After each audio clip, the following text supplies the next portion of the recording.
Dear students, all of you welcome. BA Political Science first ഇയറിന് പഠിക്കുന്ന Indira Gandhi open യൂണിവേഴ്സിറ്റിയിലെ വിദ്യാർത്ഥികൾക്ക് വേണ്ടിയിട്ട് BPSC 103 ആ ഒരു ടെക്സ്റ്റ് ബുക്കിനെ അടിസ്ഥാനപ്പെടുത്തി political theory concepts and debates എന്നുള്ള ടെക്സ്റ്റ് ബുക്കിൽ നിന്നും രണ്ടാമത്തെ യൂണിറ്റിൽ നിയോ ലിബറൽ വ്യൂ എന്നുള്ള ആ ഒരു പാർട്ടാണ് ഇന്ന് നിങ്ങൾക്ക് വേണ്ടിയിട്ട് പ്രൊവൈഡ് ചെയ്യുന്നത്. അതിന് ജസ്റ്റ് മുൻപുള്ള ഒരു ഭാഗമായിരുന്നു ഇസിയ ബെർലിൻസ് 2 കൺസെപ്റ്റ്സ് ഓഫ് ലിബർട്ടി. നാം ഇന്നലെ എന്നല്ല കഴിഞ്ഞ വീഡിയോ സെഷനിലൂടെ അതെന്താണ്, അതിൻ്റെ ആശയം എന്താണെന്ന് നമ്മൾ പരിശോധിച്ചതാണ്. അപ്പോൾ ഇന്ന് നാം നോക്കുന്നത് നിയോ ലിബറൽ വ്യൂ. ഓക്കെ, നിയോ ലിബറാലിസം, അത് നിയോ ക്ലാസിക്കൽ ലിബറാലിസം എന്ന പേരിലും അറിയപ്പെടുന്നുണ്ട്. ഇത് 1970s സ്റ്റാർട്ട് ചെയ്തത്. എക്കണോമിക് ലിബറാലിസം അച്ചീവ് ചെയ്യുക എന്നതായിരുന്നു, അല്ലെങ്കിൽ എക്കണോമിക് ലിബറാലിസം സാമ്പത്തിക വിമോചനത്തിന് വേണ്ടിയിട്ട് കൊണ്ടുവന്ന ഒരു പുതിയ ആശയമാണ് നിയോ ലിബറൽ എന്ന് പറയുന്ന ആ ഒരു കാഴ്ചപ്പാടിൽ പറയുന്ന കാര്യങ്ങൾ. It's main proponents were Margaret Thatcher. ഇതിൻ്റെ പ്രധാന പ്രൊപ്പോണൻസ് എന്ന് പറയുന്നത് ആരാണെന്നറിയാമോ?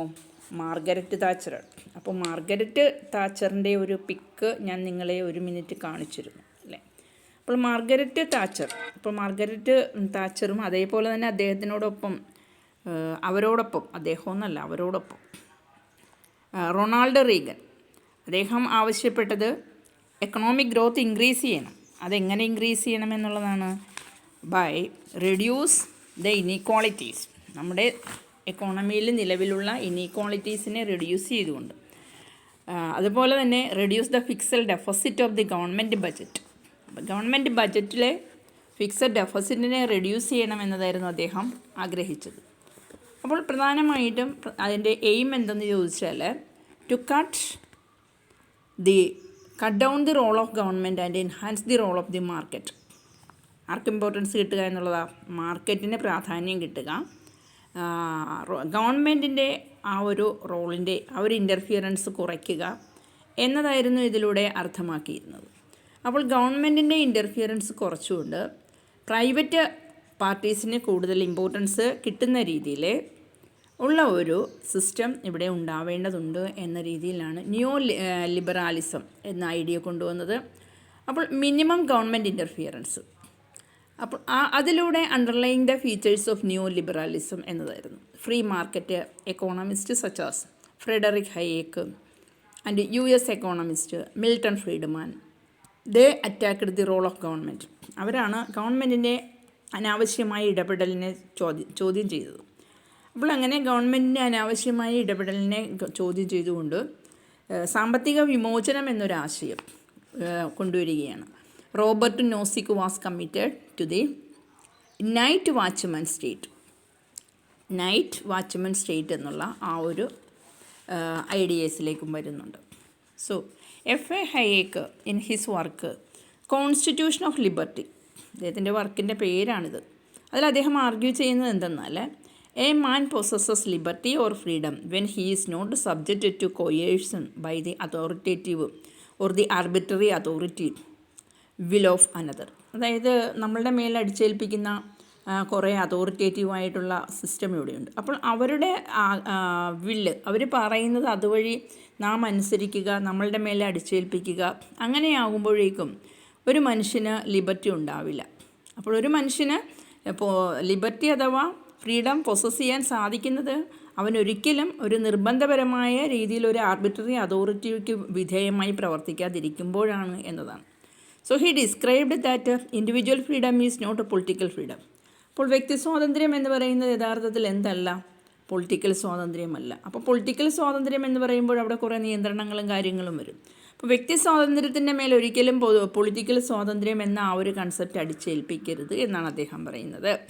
He described that individual freedom is not a political freedom, then inner freedom and freedom as power. In a politically free society, people can choose their governments. ഒരു politically free സൊസൈറ്റിയിലെ പീപ്പിളിനെ തീർച്ചയായിട്ടും അവരുടെ ഗവൺമെൻറ്റിനെ എന്ത് ചെയ്യാൻ സാധിക്കും? തിരഞ്ഞെടുക്കുവാനായിട്ട് സാധിക്കുമെന്നുള്ളതാണ്. അപ്പോൾ പൊളിറ്റിക്കലായിട്ട് ഇതാണ് മാർഗരറ്റ് താച്ചർ എന്നുള്ള അവരുടെ പിക്കാണ് ഈ കാണുന്നത്. അപ്പോൾ പൊളിറ്റിക്കൽ സ്വാതന്ത്ര്യത്തിൻ്റെ മേൽ ഇൻഡിവിജ്വൽ ഫ്രീഡം എന്ത് ചെയ്യരുതെന്നാണ് പറയുന്നത്? ഒരിക്കലും അടിച്ചേൽപ്പിക്കുന്ന അവസ്ഥ ഉണ്ടാവരുത്. So in a politically free society people can choose their governments, can participate in legislation and have a control over administration. ഇതാണ് പൊളിറ്റിക്കൽ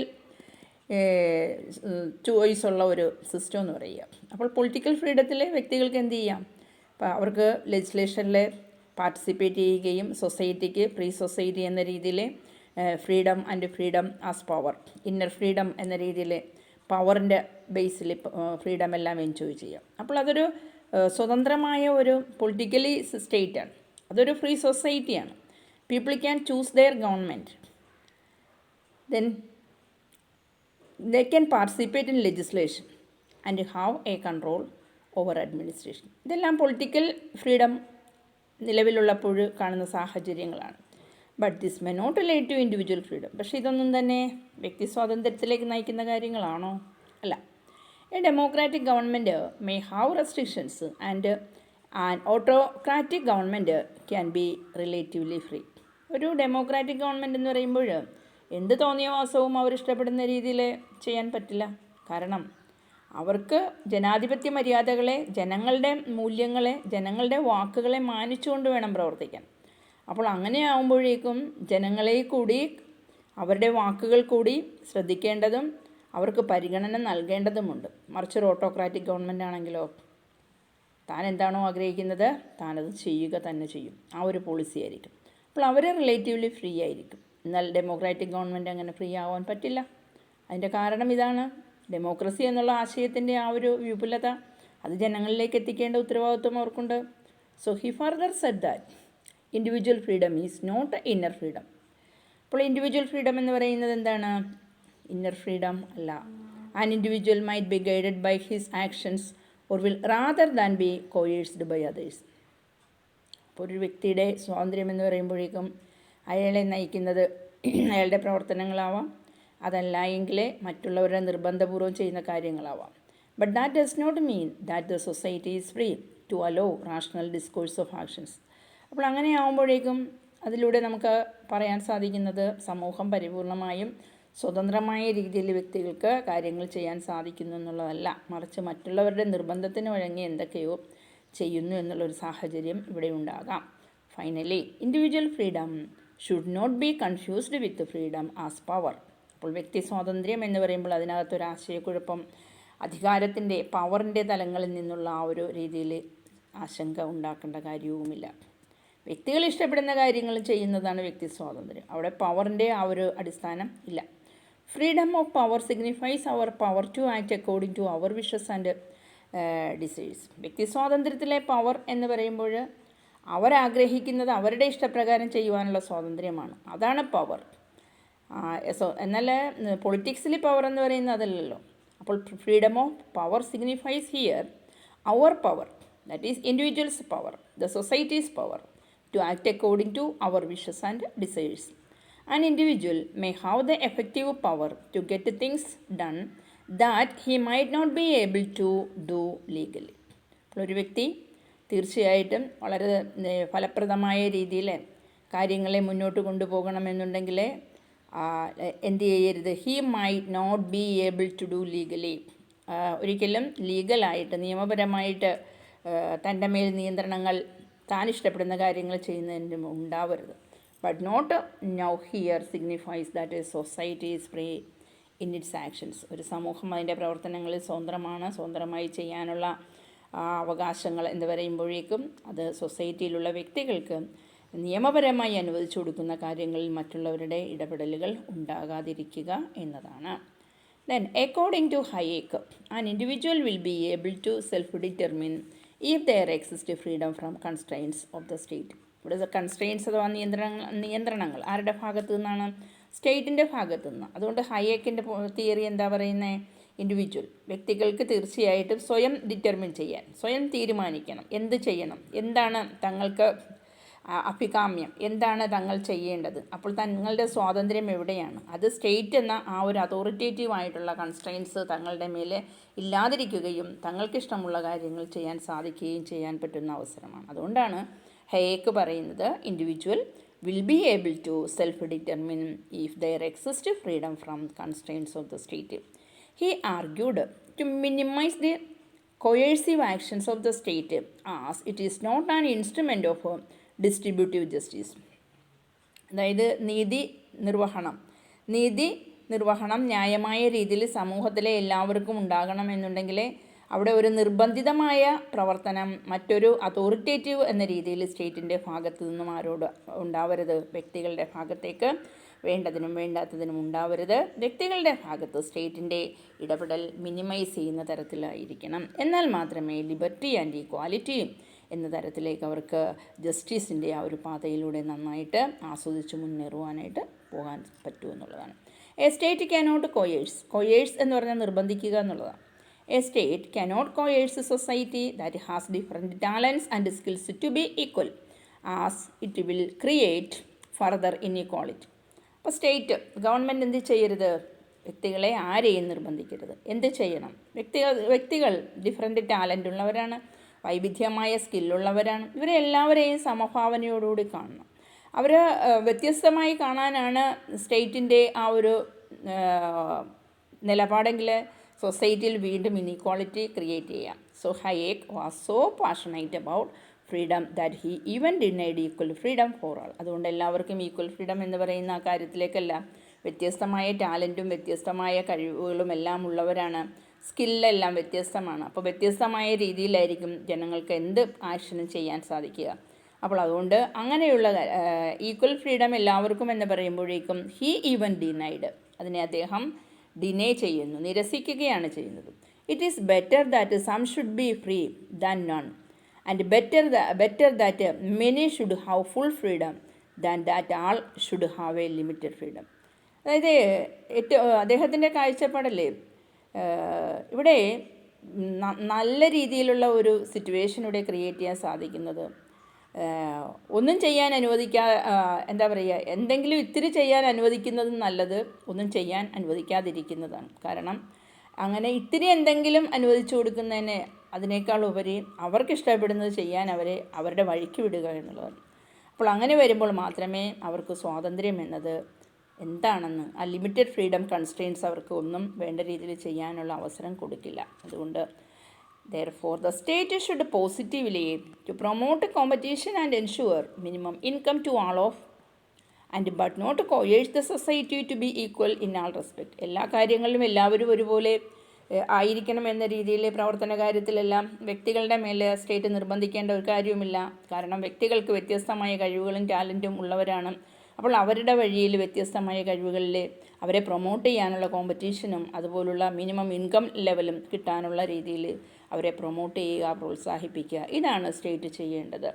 ഇതുപോലെ തന്നെ മിൽട്ടൺ ഫ്രീഡ്മാൻ തൻ്റെ ബുക്കിൽ പറയുന്ന ക്യാപിറ്റലിസം ആൻഡ് ഫ്രീഡം എന്ന ആ ഒരു ടെക്സ്റ്റ് ബുക്കിൽ അണ്ടർലൈൻ ചെയ്ത് പറയുന്ന കാര്യം ഇതാണ്: that a capitalist and competitive society can sustain conditions of freedom where an individual can self determine his actions and thoughts. ഈ ടെക്സ്റ്റ് ബുക്കിലൂടെ അദ്ദേഹം പറയുന്നതാണ്. ആരാ? Milton Friedman. എന്താ പറയുന്നത്? ഒരു സൊസൈറ്റി, ഒരു കോമ്പറ്റേറ്റീവ് ക്യാപിറ്റാലിസ്റ്റ് സൊസൈറ്റിക്ക് സസ്റ്റെയിൻ ചെയ്യാൻ സാധിക്കും. ഏതിൻ്റെയാണ് സസ്റ്റെയിൻ ചെയ്യാൻ പറ്റുക? സ്വാതന്ത്ര്യത്തിൻ്റെ അവസ്ഥകളെ, സ്വാതന്ത്ര്യത്തിൻ്റെ കണ്ടീഷൻസ് എന്താണെന്നും അത് നിലനിർത്തിക്കൊണ്ട് വ്യക്തികൾ എങ്ങനെയാണ് സ്വയം അവരുടേതായ പ്രവർത്തനങ്ങളെ സ്വയം കണ്ടെത്തി, അവരുടെ ചിന്തകളെ സ്വയം കണ്ടെത്തി അതിനെ ഡിറ്റർമിൻ ചെയ്യുന്നത് എന്നതിനെ പറ്റി അതിൽ പറയുന്നുണ്ട്. അപ്പോൾ അവിടെ എന്താ ചെയ്യുക? സ്റ്റേറ്റ് എന്ന് പറയുന്ന ഒരു സപ്ലിമെൻ്റാണ്, മാർക്കറ്റിൻ്റെ സപ്ലിമെൻ്റായിട്ട് വർക്ക് ചെയ്യുകയാണ്. അപ്പോൾ cannot be handled by the latter or is too costly to bear and the cost by the market. അപ്പോൾ മാർക്കറ്റും സ്റ്റേറ്റ് സപ്ലിമെൻ്റായിട്ട് നിലകൊള്ളുന്നു. ഇവിടെ കൂടുതൽ ഇമ്പോർട്ടൻസും ഇൻ്റർഫിയറൻസും മാർക്കറ്റിന് കൊടുക്കും. അപ്പോൾ മാർക്കറ്റിലെ വ്യക്തികൾക്ക് സ്വതന്ത്രമായി വർക്ക് ചെയ്യാനായിട്ട് അവരിഷ്ടപ്പെടുന്ന രീതിയിൽ അവർ കാര്യങ്ങളെ തീരുമാനിക്കും. സെൽഫ് ഡിറ്റർമിനേഷൻ ഉണ്ടാവുന്നു. He too negated the concept of equality and it imagines on the liberty of individual to self determine. അതുകൊണ്ട് തന്നെ അദ്ദേഹം മിൽട്ടൺ ഫ്രീഡ്മാൻ പറയുന്ന കൺസെപ്റ്റ്, ഇക്വാലിറ്റി എന്നുള്ള കൺസെപ്റ്റിനെ അദ്ദേഹം പോസിറ്റീവായിട്ടല്ല പറയുക, നെഗറ്റീവായിട്ടാണ്. എല്ലാവർക്കും എല്ലാ തരത്തിലുള്ള ക്വാളിറ്റി എല്ലാവർക്കും ഒരുപോലെയല്ല, വ്യത്യസ്തമായ ടാലൻറ്റും വ്യത്യസ്തമായ സ്കില്ലാണുള്ളത്. അതുകൊണ്ട് ഈ ക്വാളിറ്റി എന്നുള്ള ആ ഒരു കൺസെപ്റ്റിനെ അദ്ദേഹം നെഗേറ്റ് ചെയ്യുന്നു, അല്ലെങ്കിൽ അതിനെ എതിർക്കുകയാണ് ചെയ്യുന്നത്. കാരണം ലിബർട്ടി ഇൻഡിവിജ്വൽസിൻ്റെ സെൽഫ് ഡിറ്റർമിനേഷനെ ബേസ് ചെയ്താണ്. അവർക്ക് എന്ത് ചെയ്യാൻ കഴിവുണ്ടോ, അവരുടെ ടാലൻ്റ് എന്താണോ, സ്കില്ലെന്താണോ, സ്കില്ലിനനുസരിച്ച് അവരെ കാര്യങ്ങളെ മുന്നോട്ട് കൊണ്ടുപോകാൻ അവർ തന്നെ ശീലിക്കട്ടെ എന്നുള്ളതാണ്. അതിനനുസരിച്ച് അവർ ലിബർട്ടി എൻജോയ് ചെയ്യട്ടെ. Okay. Then in his 1974 work titled Anarchy, State and Utopia, Robert Nozick stated that an individual can enjoy the liberty of self-determination. അപ്പോൾ ഇവിടുത്തെ തിയറി ഏതാണ്? Theory of self determination of liberty എന്നുള്ളതാണ്. അപ്പോൾ ഇതിനോടനുബന്ധിച്ച് 1974 ഒരു work, അതാരാണ്? Robert നോസിക്കാണ്. തൻ്റെ text ബുക്കിൻ്റെ പേരാണ് അനാർക്കി, സ്റ്റേറ്റ് ആൻഡ് ഉട്ടോപ്പിയ. അതിലെന്താ അദ്ദേഹം പറയുന്നത്? ലിബർട്ടി എൻജോയ് ചെയ്യാൻ വ്യക്തികൾക്ക് സാധിക്കും സെൽഫ് ഡിറ്റർമിനേഷനിലൂടെ. അത് എങ്ങനെയാണെങ്കിൽ only if the state performs limited function. State എല്ലാം സ്റ്റേറ്റ് ചെയ്യാമെന്ന രീതിയിൽ ഇടപെടാതിരിക്കുക. സ്റ്റേറ്റ് ലിമിറ്റഡ് ഫങ്ഷൻസ് മാത്രം പെർഫോം ചെയ്യുക. പ്രോപ്പർട്ടി റൈറ്റ്സ്, പ്രൊട്ടക്ഷൻ, അപ്പോൾ ഇതിനെല്ലാം സ്റ്റേറ്റ് നിലകൊള്ളുക. So it is not the duty of the state to engage the redistributive transfers, as the inequalities that exist in the time of production should not be corrected at the time of distribution. അതായത് സ്റ്റേറ്റിൻ്റെ duty ആയിട്ട് ഏതിനെ കണക്കാക്കേണ്ടതല്ല? റീഡിസ്ട്രിബ്യൂട്ടീവ് transfer, അതിൻ്റെ എൻഗേജ്മെൻറ്റിൽ state അല്ല അത് ചെയ്യേണ്ടത്. Transfer distribution, transfers redistribute ചെയ്യുക, ഇനീക്വാളിറ്റീസിനെ ഇല്ലായ്മ ചെയ്യുക. അപ്പോൾ ആ ഒരു ഫങ്ഷൻ എന്ന് പറയുന്നത് കറക്റ്റ് ചെയ്യണമെന്നുണ്ടെങ്കിൽ that should not be corrected at the time of distribution. ഡിസ്ട്രിബ്യൂഷൻ്റെ ടൈമിൽ അത് കറക്റ്റ് ചെയ്യാനായിട്ട് സാധിക്കില്ല എന്നുള്ളതാണ്. So an individual who has acquired goods through 3 sources. വ്യക്തികൾക്ക് ഗുഡ്സ് കൈവശം കിട്ടുന്നത്, സാധനങ്ങൾ 3 സോഴ്സസിലൂടെയാണ് എന്ന് പറയുമ്പോഴോ application of their selves, bodies, brains etcetera. അപ്പോൾ ഫസ്റ്റ് ഇതാണ് application of their selves, bodies, brains. Second, through acquiring natural world resources like land, water resources and minerals. Third, by applying themselves to the natural world resulting in agricultural or industrial product. അപ്പോൾ ഒരു വ്യക്തിയെ സംബന്ധിച്ച്, അല്ലെങ്കിൽ നമ്മുടെ സമൂഹത്തിലെ വ്യക്തികൾക്ക് product അല്ലെങ്കിൽ goods കൈവശം വന്ന് ചേരുന്നത് 3 ഉറവിടങ്ങളിലൂടെയാണ്. അതിലൊന്നാമത്തെയാണ് അവർ സ്വയം അവരുടേതായ കഴിവുകളെ അവരുടെ ബ്രെയിൻ ഉപയോഗിച്ചുകൊണ്ടുള്ള ആപ്ലിക്കേഷൻസ്. രണ്ടാമത് അവർ natural world resources, land, water resources ഇതെല്ലാം സ്വയം നേടിയെടുക്കുന്ന ആ ഒരു സിറ്റുവേഷൻ. മൂന്നാമത്തത് അവർ സ്വയം അപ്ലൈ ചെയ്യുകയാണ്, നാച്ചുറൽ വേൾഡിലേക്ക് തന്നെ അപ്ലൈ ചെയ്യുന്നതും അഗ്രികൾച്ചറൽ പ്രോഡക്റ്റ്, ഇൻഡസ്ട്രിയൽ പ്രോഡക്റ്റ് ഇങ്ങനെയുള്ള തരത്തിൽ ഉണ്ടാക്കിയെടുക്കാൻ വേണ്ടിയുള്ള പരിശ്രമം. അപ്പോൾ ഇങ്ങനെയുള്ള എല്ലാ എഫർട്ടും എല്ലാ സോഴ്സസിലൂടെയും ഒരു വ്യക്തിയെ സംബന്ധിച്ച് റൈറ്റ്ഫുൾ എൻ്റർടൈൻമെൻറ്റ് ഏതാണ്, അതിലേതിലാണ് ഇടപെടേണ്ടത്, എങ്ങനെയാണ് വോളണ്ടറി അഥവാ ഇൻവോളണ്ടറി ആയിട്ട് റിസോഴ്സ് ട്രാൻസ്ഫർ പോസിബിൾ ആകുന്നത്. അപ്പോൾ ഈ കാര്യത്തിലെല്ലാം എന്തിനാണ് ഗവൺമെൻറ് ഇടപെടണേ?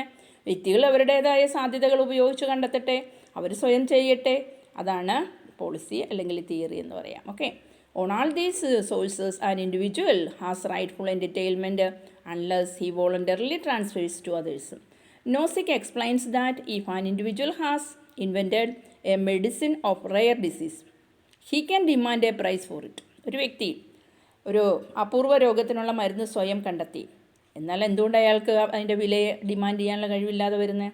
അവിടെ എന്തിനാണ് ഗവൺമെൻറ് അയാളുടെ മേലെ ചെല്ലുന്നത്? ബട്ട് ഈ there is only one water body in a desert, then no one should be allowed to monopolise it.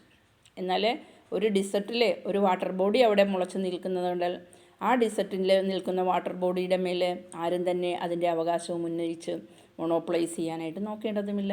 അപ്പോൾ ഇവിടെ എന്താ മനസ്സിലാക്കേണ്ടത്? സ്റ്റേറ്റിന് എങ്ങനെയായിരിക്കണം വർക്ക് ചെയ്യേണ്ടത്? ഒരു ഡൊമിനൻ്റ് പ്രൊട്ടക്റ്റീവ് അസോസിയേഷൻ. എന്തിനു വേണ്ടിയിട്ട്? ഇൻഡിവിജ്വലിൻ്റെ എല്ലാ വ്യക്തികളുടെയും ലിബർട്ടിയെ സെക്യൂർ ചെയ്യുക, അവരെ സംരക്ഷിക്കുക. അപ്പോൾ അവർക്ക് സംരക്ഷണം ഉറപ്പാക്കേണ്ട രീതിയിലുള്ള ഒരു ഡൊമിനൻ്റ് പ്രൊട്ടക്റ്റീവ് അസോസിയേഷനായിട്ടായിരിക്കണം സ്റ്റേറ്റിൻ്റെ ഇടപെടൽ ഉണ്ടാവേണ്ടത്. Okay. So he says that state should work as a dominant protective association to secure liberty of every individual. ഈ ഒരു കാര്യമാണ് ഈ ഒരു ഭാഗത്തിലൂടെ നമുക്ക് മനസ്സിലാക്കാൻ സാധിക്കുന്നത്. അപ്പോൾ ഈ ഒരു ഭാഗം ഇവിടെ വൈൻഡപ്പ് ചെയ്യുകയാണ്. ഓക്കെ. അപ്പോൾ ആ തിയറി ലിബർട്ടിയുമായി ബന്ധപ്പെട്ട് വ്യക്തികളുടെ ഇഷ്ടത്തിനനുസരിച്ച് സ്വയം കാര്യങ്ങളെ കണ്ടെത്തി ചെയ്യുവാനായിട്ട് അവരുടെ ബ്രെയിൻ പവർ എന്താണോ അതിനനുസരിച്ച് അവർ മുന്നോട്ട് പോകട്ടെ. ആരിടപെടേണ്ടതില്ല, അനാവശ്യമായി വ്യക്തികളുടെ മേൽ സ്റ്റേറ്റ് ഇടപെടേണ്ടതില്ല എന്നൊരാശയമാണ് ഈ ഒരു തിയററ്റിക്കൽ വ്യൂ പോയിൻറ്റിലൂടെ നമുക്ക് കിട്ടുന്നത്. അപ്പോൾ ഈ തിയറി ഇവിടെ തീരുന്നു. നിങ്ങളുടെ ക്ലാസ്സുകൾ കണ്ടിന്യൂസ് ആയിട്ട് ഈ ഒരു ചാനലിലൂടെ അവൈലബിൾ ആണ്. അതുകൊണ്ട് ഫസ്റ്റ് ഇയർ സ്റ്റുഡൻസ് കണ്ടിന്യൂസ് ആയിട്ട് ഫോളോ ചെയ്യുവാനും ദയവ് ചെയ്ത് നിങ്ങൾ കാണുന്ന ക്ലാസ്സുകൾക്കൊന്ന് കമൻറ്റ് ചെയ്യുക. കാരണം ഓരോ ബാച്ചിലൂടെയും ന്യൂ കമേഴ്സ് വരുമ്പോൾ ആ ന്യൂ കമേഴ്സിനും ഈ ക്ലാസ്സുകൾ പ്രയോജനപ്പെടുത്തണമെന്നുണ്ടെങ്കിൽ അതിന് മുമ്പേ വന്നു പോകുന്ന നിങ്ങളെപ്പോലുള്ളവർ കമൻറ്റ് ചെയ്യുമ്പോഴാണ് അവർക്കത് കൂടുതൽ ഉപകാരപ്രദമാണ് എന്ന് മനസ്സിലാക്കാൻ സാധിക്കും. So please like and comment, then also subscribe my channel. Okay, thank you for your good support. Thank you again. Okay.